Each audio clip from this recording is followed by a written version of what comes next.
Hey!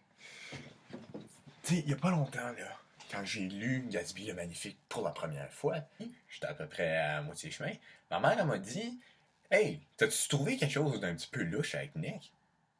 Puis là, j'ai dit: Ben, non, j'ai rien trouvé.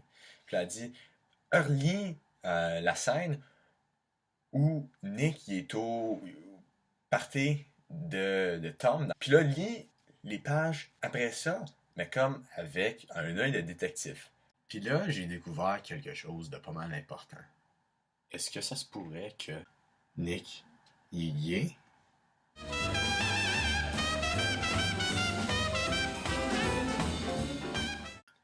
Puis là, je suis allé regarder sur Internet pour voir si la petite théorie là, de ma mère et mon père, puis que la croyance que j'avais adoptée était partagée par d'autres personnes. Je vais être honnête avec vous, là, les fanfictions étaient vraiment dégueulasses. Mais à part les écœuranteries que j'ai trouvées dans les fanfictions, j'ai trouvé des forums où plusieurs personnes partageaient la même théorie que moi et qui eux-mêmes vont fournir des espèces de mini-preuves pour confirmer cette théorie populaire. Donc, lorsque le POI sur Gatsby le Magnifique me fut présenté, j'ai sauté dessus tout de suite parce que moi, je voulais des réponses à mon hypothèse. Moi, qui avais déjà adopté cette croyance-là, je voulais pouvoir justifier cette croyance. Donc là, tout ça m'a mené à former cette question-ci. Quelles preuves sont présentes dans le roman Gatsby le Magnifique qui pourraient confirmer cette hypothèse? Donc, il faut bien faire attention, j'ai bien dit pourrait. Donc, il faut comprendre que déjà dans ce POI, c'est un POI où je vais prendre un parti. Donc, j'ai déjà formé une opinion et maintenant j'essaie de justifier cette opinion. C'est pas une question de est-ce que Nick est gay ou non, parce que dans ce cas-ci, j'ai déjà pris parti, j'ai déjà formé mon opinion et maintenant je tente à vous la justifier. Il faut bien prendre en considération la possibilité que Nick n'est pas en effet gay, que les scènes dans le livre que je vais vous présenter ne sont pas nécessairement des tentatives de voiler de manière quand même assez intelligente la sexualité de Nick. Ça se peut juste que les scènes se sont déroulées comme ça, puis que, en effet, il n'y a rien de plus qu'on doit analyser, rien de plus qu'on doit vraiment chercher dans ces scènes-là. Donc, j'ai décidé de diviser mon POI en trois parties. Un, la scène avec le photographe. Deux, la manière dont Nick décrit les autres personnages principaux. Et trois, la relation curieuse de Nick Carraway et Jay Gatsby.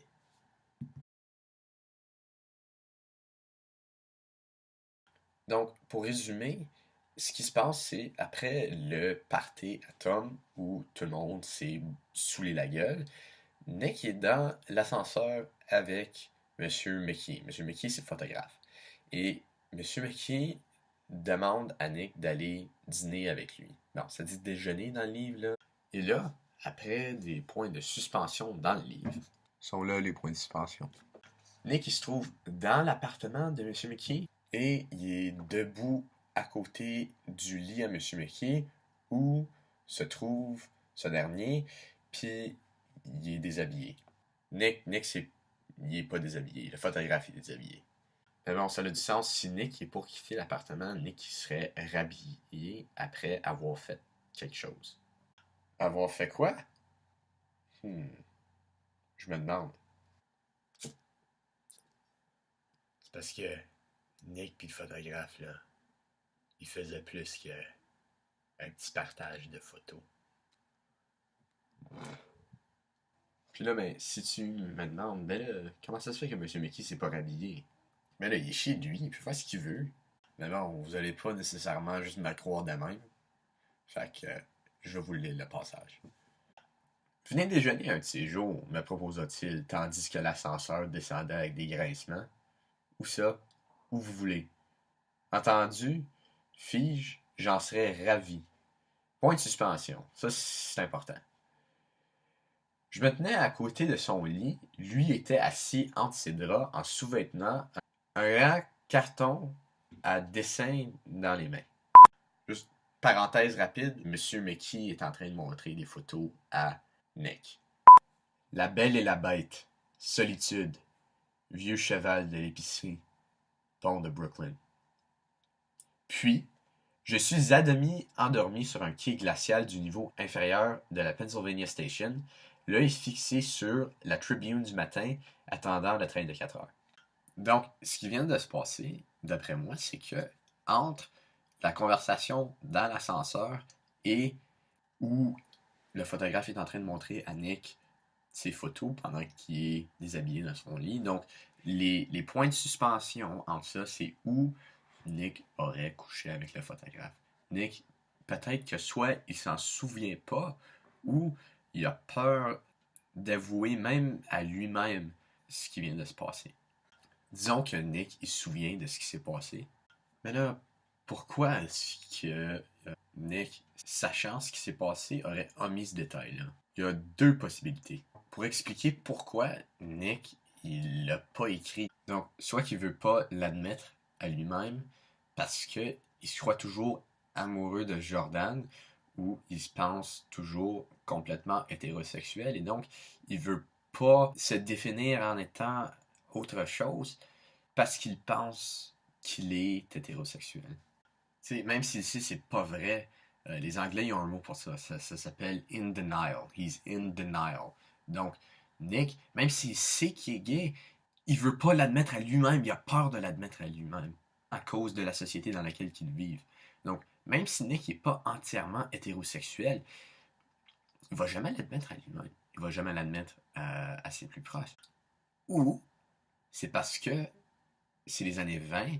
Les années 20, c'était un temps progressif, plus ou moins, mais c'est rien comparé à aujourd'hui, et les homosexuels étaient toujours persécutés. T'sais, même si Nick n'est pas homosexuel, disons qu'il est bisexuel, ou il est hétéroflexible, ou il est pansexuel, whatever.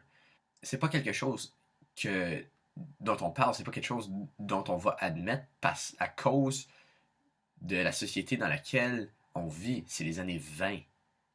Ça fait presque 100 ans de ça. T'sais, le mariage homosexuel, c'est légal au Canada seulement depuis 2005. Puis aux États-Unis, c'est toujours pas complètement légal.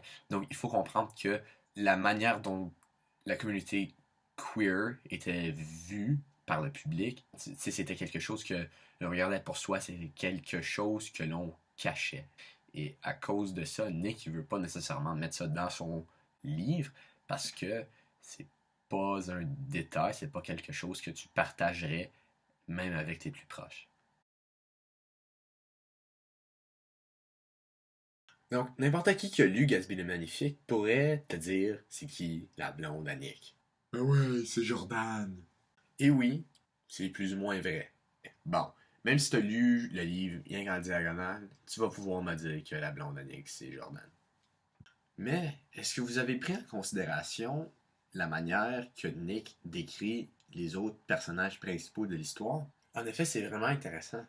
Nick va en effet passer plus de temps et fournir plus de détails en décrivant des hommes qu'il n'aime pas qu'en décrivant des femmes qu'il est supposé aimer. Il passe plus de temps à décrire Tom, par exemple, quelqu'un que nous savons qu'il n'aime pas, que Jordan, sa blonde.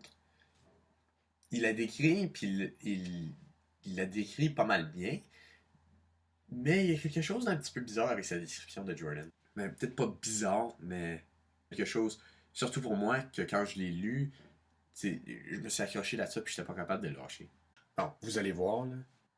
Tom Buchanan, en tenue de cavalier, se tenait sur la terrasse, les jambes écartées. Il avait changé depuis l'époque de New Haven. C'était maintenant, à 30 ans, un homme à la forte carrure. Il avait le cheveu jaune paille, une bouche assez dure et un air hautain. Deux yeux brillants d'arrogance régnaient en maître sur son visage et donnant le sentiment qu'il était toujours penché en avant de façon menaçante. Rien, pas même un je ne sais quoi de crâneur et d'efféminité dans sa tenue de cavalier ne pouvait dissimuler la force prodigieuse de ce corps. Il semblait remplir ses bottes luisantes au point d'en faire craquer les lacets du haut. Et l'on voyait jouer une puissante masse de muscles quand il bougeait les épaules sous la mince étoffe de sa veste. Ce corps avait la force colossale d'un lévier. C'était un corps cruel. Vous voyez, Nick, il met bien de l'effort dans sa description de Tom. Une personne qui va refuser de serrer la main à la fin de l'histoire.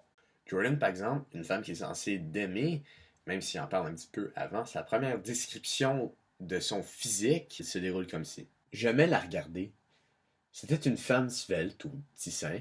Elle avait un maintien rigide qu'elle accentuait en rejetant ses épaules en arrière comme un jeune élève officier. Ses yeux, gris, fatigués par le soleil, dans un visage un peu pâle, délicieux, grognon, me rendirent mon regard avec une curiosité polie.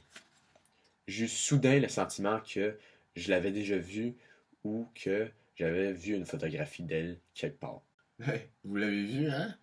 Nick, même avec des hommes qui aiment pas, il y a tout le temps plus de choses à dire sur des hommes qui aiment pas que sur des femmes qui est censé aimer. La description de Tom apprend presque 2 pages entières. Et la description de Jordan apprend peut-être l'équivalent de la moitié d'une page. Puis même ce qu'il remarque à Jordan, c'est très masculin. Ça se peut que Nick n'est pas vraiment attiré envers Jordan parce que il la trouve belle, mais c'est une femme qui est plus ou moins convenable pour lui parce qu'elle est beaucoup plus masculine que les autres femmes de l'époque.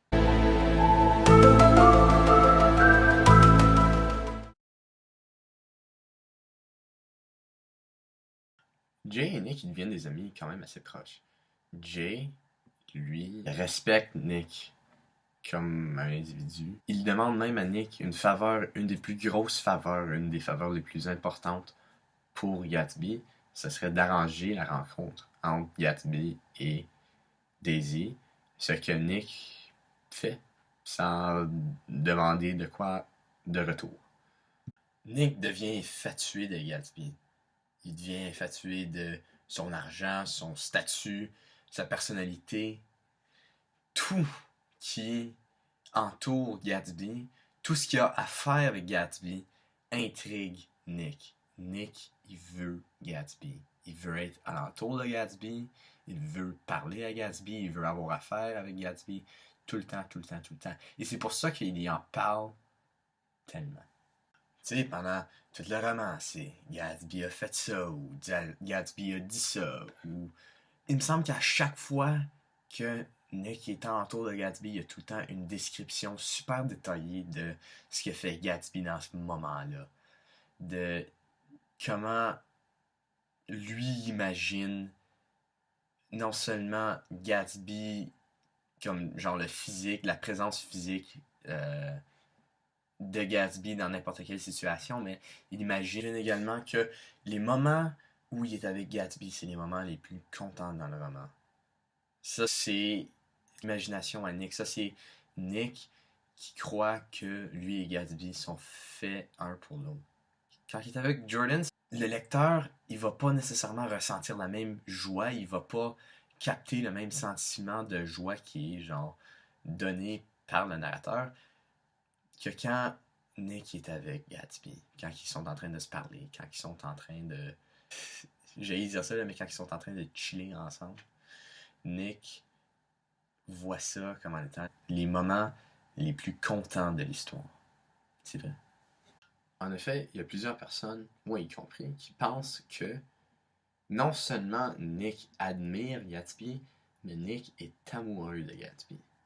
Il se dévoue à Gatsby. Quand que Gatsby se trouve dans une situation extrêmement difficile, où n'importe qui pourrait juste dire « Hey, écoute, moi je m'en vais là parce que ça me tente pas d'être obligé d'avoir affaire avec la police à cause de quelque chose que t'as fait. » Nick il reste, Nick il écoute Gatsby. T'sais, il parle pendant toute la soirée. Nick il est là pour Gatsby. Jusqu'à la fin. La seule personne qui est présente aux funérailles de Gatsby, c'est Nick. Puis il reste pas juste parce qu'il a perdu un ami. Parce que les amis de Gatsby sont plus là. Nick a perdu de quelque chose de beaucoup plus qu'un ami. Nick, il a perdu son amour.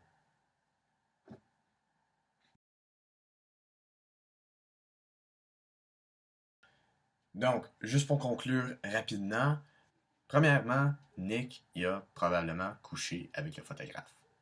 Basé sur les preuves qui se trouvent dans la scène qui entoure le moment ambigu qui aurait pu se produire, je peux conclure que je suis à 95% certain que Nick a en effet couché avec le photographe.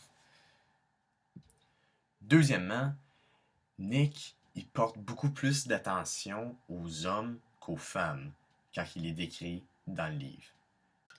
Bon, ici, il n'y a rien vraiment d'ambigu, on le sait tout, je l'ai prouvé. Et 3, Nick est probablement amoureux de Gatsby. Et la manière dont Nick pense et parle de Gatsby, la fréquence dont il parle de Gatsby et le détail avec lequel il parle de Gatsby dans le livre peut me mener à conclure qu'il y a un petit peu plus qui se produit ici qu'un petit amitié innocent. Mais au moins, d'après la perspective de Nick. Moi pis toi, là, je pense que si tu demandais à Jay Gatsby si lui pis Nick, ils vont se marier et avoir beaucoup d'enfants, je pense qu'il dirait que Nick, il a perdu la boule un petit peu. Bon, et ça conclut mon POI. Si vous avez d'autres théories de conspiration sur Gatsby le Magnifique, s'il vous plaît, laissez-les dans la section des commentaires. N'oubliez pas de vous abonner à ma chaîne YouTube et de me suivre sur Instagram à Here Comes JP. Merci beaucoup.